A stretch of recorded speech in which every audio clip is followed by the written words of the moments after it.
kyakkyawa ne, mai kyakkyawar fuska, mai daren idanu, mai dogon karan hanci annabi Muhammad, mai haƙora jijjere ras farare kal suna walƙiya, wanda idan yayi murmushi subhanallah subhanallah.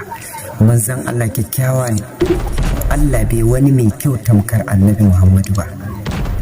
Manzon Allah kyakkyawa ne, kyakkyawan balarabe cikakke mai cikakkiyar fuska annabi Muhammadu, wanda fuskarsa busiri yake ce mana fuskar manzon Allah a zagaye take, fuskar annabi Muhammadu a zagaye take, tamkar wata ɗan daren 15, tamkar wata ɗan daren 15. bahiyun mahibun lam ta'ayyiru muqlatin minan nas illa shaffahu uburahu. Kyakkyawa ne, mai kyakkyawar fuska, mai daren idanu, mai dogon karan hanci annabi Muhammad, mai haƙora jijjere ras farare kal suna walƙiya, wanda idan yayi murmushi la ilaha illallah zaka ga wani haske yana fita tsakiyar haƙorin manzon Allah.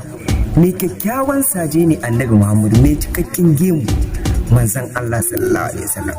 Manzon Allah kullum gashinsa lub yake, kwanci yake, shani yake, walƙiya yake annabi Muhammad. Allah bai wani mai kyau tamkar manzon Allah. Daga annabi an ƙare indi maganar kyau ne, daga annabi an ƙare indi maganar haiba ne, daga manzon Allah an ƙare indi maganar kurjini ne, daga manzon Allah an ƙare indi maganar kyau ne. Allah ya ƙare kyau daga annabi Muhammadu.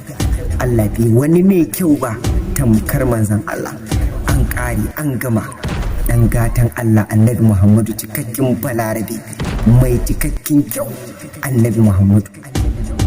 Kai ɗaya ne mai kyau, in ga ka kowa muni ne a gabanka, kowa ɗan maula ne annabi Muhammadu, cikakke na Allah wanda bai da tsara. Allah bai tamkar ka ba kuma ba zai yi ba. An ƙare an ƙare an ƙare an ƙare